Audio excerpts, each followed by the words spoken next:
Your average Joe, and I am joined by Mike from Mic'd Up Sports. How you doing today, bro? Um, Interesting week now that two Hall of Fame quarterbacks retired. Yeah, and we just talked about that Monday morning quarterback. This is one of my bubbles from Monday morning quarterback almost a week ago, asking the question, and well, we got our answer. We're going to talk about that, and no, pretty much that's it in a couple of seconds.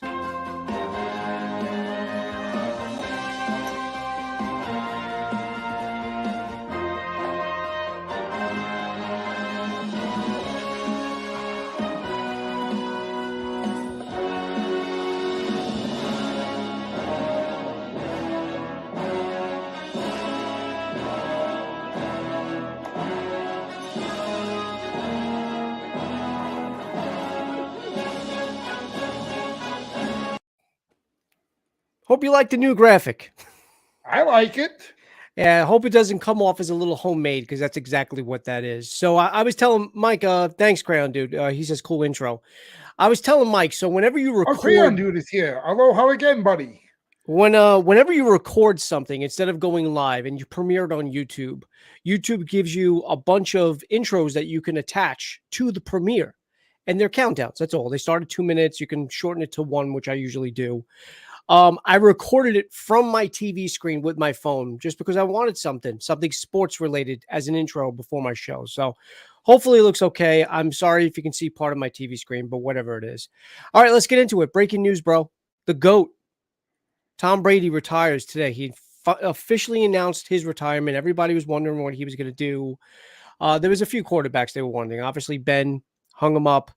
We were wondering about Rodgers. He said he's probably going to give his answer sometime this upcoming month in February, before free agency and everything else starts. But the big news, like I said, TB12, hanging him up. He's going to be 45. His birthday is only 3 days before mine. He's going to be 45 on August 3rd. Uh, and look, an illustrious career, leads the league, leads a career in passing yards, career in passing touchdowns. Only Drew Brees is close to him, and Peyton Manning, obviously, but these guys aren't active anymore. It's as my brother said when I texted him earlier today, it's the end of an era, you know? And I told you this, Mike, on Monday Morning Quarterback. Obviously, we're Giants fans, right? Right. And him and Eli faced off each other, 2 Super Bowls. Giants obviously victorious. But In both. everybody used to always ask me, how are you a Tom Brady fan? It's just like, well, first of all, I recognize excellence. That's number one. And number two, especially now, even more so now, he kind of gave hope. I'm not saying it was going to give me like inspiration to go out and fucking play NFL. Obviously, I can't. I never was able to. But turning 44 myself this year, it gives you it's like that nostalgic, but also like that sentiment. It's like a sentimental mentality of where like somebody older than me is still doing it, still slinging it, and it's sad, but rightfully so. We talked about this on Monday Morning Quarterback. He had a decision to make. He's got a wife. He's got kids that is getting older. It takes And not that's only a and that's toll on what your I said to you on exactly. Monday. I said, he has a wife, he has kids now who are going to be, are teenagers, and he spent most of his career not seeing these kids grow up. I mean, Yeah. it. Look, everybody wanted one more out of him. I think what led to this was Gronk's comments as well, saying that he's considering hanging him up, and he said, "All right, if I ain't gonna have Gronk, what am I gonna do?"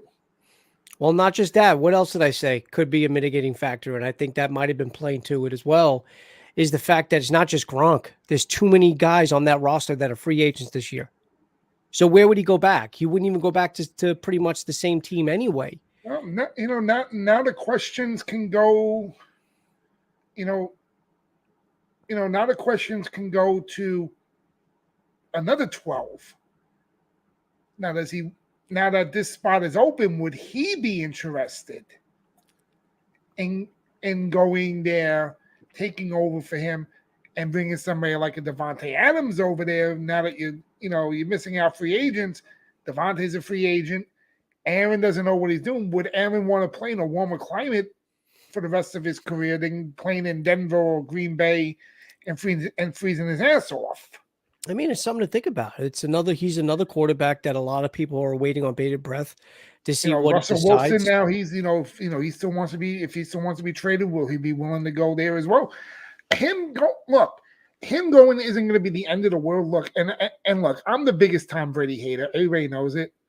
But as much as, and I'll take the Vince Vaughn quote, I may not like you, but I respect you. That's what it is. And to me, it was, with Brady, it was with me. It's like, oh, Brady's the greatest. Look at my Super Bowls. I said, yeah, but how many more fucking times do I got to see him winning a fucking Super Bowl?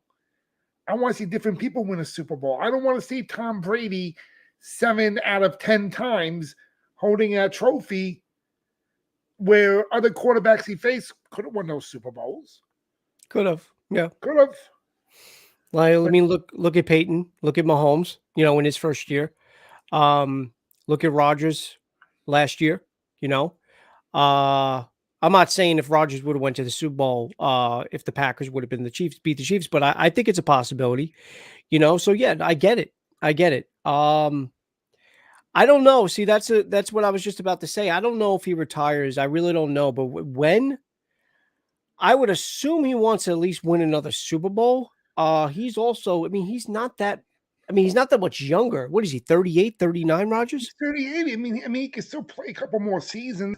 Now I can see him going there. Arian said he's going to be back next year. And then all of a sudden, Gronk and him are leaving. And now the poor guy is like, okay, now what the fuck am I going to do? Yeah, but the problem is, and this is one of the things I was talked about with the whole Rodgers thing is that obviously he's still in the contract, so they would have to trade him. And they basically said what it's going to do is it's got to be something that's mutually thought out. So that's pretty much saying that, look, we're not going to, as the Packers organization, they're probably not going to want to deal Rodgers. I don't even think it's going to be limited to the NFC North specifically. Obviously, NFC North, but they may not even want to deal him in the NFC at all. And we talked about with Rodgers and his landing points, it could be Denver, and that's one of the favorites right now. So I think that's more along the lines of what's going to happen. I don't know if they would want to ship him to like I said, a team that's obviously, depending on who they re-sign, but they're obviously built to win if they re-sign the right guys. And look, if they re-sign Chris Godwin, because I'm pretty sure Chris Godwin is one of those free agents, and you also, I don't know if they'd be able to afford Devontae Adams as well, but who knows? Who knows what Rodgers can do on that team? So I don't know if they would want to help Tampa Bay as an organization build themselves right back up, especially after losing somebody like Tom. Yeah. Rodgers doesn't have kids, so he probably has a long time to go. I would assume, I think it matters where he ends up, where the season ends up going. Look, if he goes to another team and it's a wash, I don't know how much more he's going to play. But physically, the same thing we could say about Tom. Tom was obviously physically still able to play. That wasn't the mitigating factor. It was about what team is he going to go to? Because he's still in the box, or his kids and his family, and he chose them. And that's what I think it led to. What obviously led to was, like I said, 1,000 times over. I think that conversation was between him and Giselle saying, "Look, do you want to be with your family, or do you want to keep doing this? How much more you want to do this and miss out on birthdays and things and." I don't know when his kids were born. If they were born during the season, he's not spending time with his family, doing that stuff. And maybe it is, maybe it is not, all right, I didn't win the Super Bowl this year, but Jesus Christ, you won 7. I know. But there's nothing left to prove. There isn't. You won 7 Super Bowls. I don't think anybody's going to catch that unless Patrick Mahomes can do it, which again, I think he could get close. I don't think Mahomes can get to 7. But we know how hard it is. Look, 2 things makes it hard. One, when was the last time? It was the Patriots, right? The Patriots were the last team to win back-to-back Super Bowls. Yep. So it's hard to repeat. We know that. And yes, I know Brady was also in the league for 20-something years. He does have 7 rings. But how many great quarterbacks we were talking about, just on Monday, like Dan Marino and I mean Montana has 4, but even Montana, as good as he was, only had 4. And he had Jerry Rice and Clark, a lot of other stars on his teams. What I'm saying is it's harder than you think to win that. And I as great as Mahomes is, everybody's going to say maybe he catches up to Brady's what is it, 80 almost 85,000 cumulative passing yards in his career. That's the record. Maybe he catches up to that if he plays long enough, right? Because he throws for a lot of yards in the season. But it's the Super Bowl rings that is probably going to be the hardest for any one person, not just the quarterback, obviously. Well, not only that, the passing yards, TDs. I mean, like I said, Patrick would be the next in line to pull something like that off. But is he going to do it? You know what I mean? This guy said. Think about this: if he throws, in the league. If he throws 45 passing touchdowns for another 12 more years, he'll catch up to Brady. Yeah, that's a lot. That's an if. Of course, that's an if. But I'm just saying, like, at the level of Mahomes and what she's playing, is he going to be the next big thing? Of course. But it's the Super Bowls. But also, another thing you always got to remember is when it comes to rings, it's a team effort. And although Brady does have 7, other factors factored into some of those. Vinatieri, Gostkowski, and all the other core players that he had around him during the New England and Tampa days. So he was also on really good teams for the most part. There were times he didn't.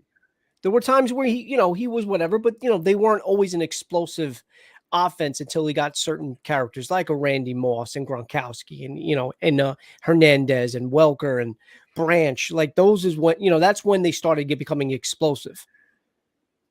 You actually mentioned Aaron Hernandez. Yeah, well, he was a big part of one of those Super Bowls. Hope he comes back home. Where is Tim? Is he from San Fran? Where is he from? He's from Northern California. He's from California. That's what I thought because he grew up idolizing Montana, correct? Yeah, well, him and Rogers both are from Northern California and idolize Montana. Yeah. So who knows? And it's like I said, and getting to the Montana thing, I know I keep saying to you, Montana's the real GOAT. But like I said, different era, different time. Montana. You know what I mean? Yeah, I got you. You know what I'm saying? That's why it's like, everybody say, Mike's the Brady hater. Mike's the Brady hater. It wasn't that I hated on Brady. I just hated the way Brady changed the way the game was played. A lot of things were changed. Rules were changed. I understand what you're saying. I'm old school. I like smash mouth football. I know you like smash mouth football, but there were other concerns of why that was then changed. You figure the concussion factor and all that shit. But that's what I'm saying though. It's like, you look at Joe Montana. Okay, he won 4. Brady won 7. But like I said, back then you could run Joe Montana over with a fucking Mack truck, and no flag will be thrown. Lawrence Taylor made sure he did that, right? Exactly. And then when you look at Brady, and then he gets a pinky put on his shoulder after he throws a pass, there's a fucking flag for 15 yards. I mean, you can say the same thing about most sports, dude. You can say the same thing about basketball. The rules now compared to what was then. Look, I don't really want to make that as an excuse for anything, but no, I'm not making. I understand what you're saying. No, I'm not making an excuse. But I'm just saying he changed the way the game was played. But I'm also in agreement with you that because of this, it gives players like Brady and in that position, specifically in that position, because running backs still retire at a younger age, but it does add longevity to that position because of the rule changes. So I am in agreement with you. Had Brady come up when Montana did, there's no way Brady's playing until he's 45. No. So I get you. I do. 100%. I mean, Montana barely got to 40. I mean, I think he was still in his 30s when he retired. Yeah, the tuck rule was definitely one of the ones we were talking about. But yeah, look, again, not to beat what do you call it? What's the saying? Beat a dead horse. Not to beat a dead horse, but obviously breaking news. TB12 has retired. I thought it was going to take a little longer for him to come to his decision, but I'm glad it came out before whatever, and now we can move on. And again, I'm a little shocked because I thought he had at least one more year in him because he is a competitive guy. But again, the fact that he wanted to be with his family more, and as we said before, the fact that a lot of the guys on that Tampa roster are free agents, there was a lot of things that probably weighed in on that decision. Yeah. But he made it. Guys, stay tuned for Monday morning quarterback. We can talk about this in a group a little bit more depth. And of course, we're going to be talking about some Giants moves that were made in the course of this last week. I can't wait to get what I got to say off my chest about this. All right. And we'll talk about that all on Monday. Guys, enjoy the rest of your weekend. Hopefully everybody's safe. Mike, obviously you're in Arizona, so you're not affected, but we just got hit. This is the reason why I don't miss New York. We just got hit with a bomb cyclone, whatever that is. Okay, so just to piss people off, all you New York watchers, right now, 72 degrees and partly sunny. Yeah, we're covered in snow, so hopefully everybody's safe. He leaves as an icon. I'm so happy. Yeah, and that's the other thing too. He does leave while he's still on top. He didn't win a Super Bowl, but he led in almost every passing category this year. And he might still, we'll find out in a week, he might win MVP. We don't know. So we'll see. And obviously we'll talk about that when that comes out. But guys, enjoy tomorrow's football games. We'll be talking about that on Monday. Go and stop by Mike's channel. He actually had a really good stream today. I know he's happy about that. Crayon Dude was there. I saw him. I stopped in for a brief minute, but I really don't know anything about wrestling. But go and give him a subscribe. One of my best shows. I'm literally humbled the way this went down today. I was like almost in tears. All right. And hopefully you guys can give me a sub. I'm obviously not talking to you, Crayon Dude. And Jay, I'm talking about Crayon Dude is the best comment there for me. Mike's show exploded. Did you wipe the egg off your face? But guys, I'll see you all on Monday. I exploded in more than one way. I'll see you all on Monday for football. Tomorrow, stay tuned. I'll be talking about spoiler reviews for Peacemaker episode 5 and Boba Fett episode 5. It was a good one. We got a good one. So we'll talk about that tomorrow. Guys, enjoy the rest of your weekend, and we'll see you all really soon. Go Giants. See you Monday.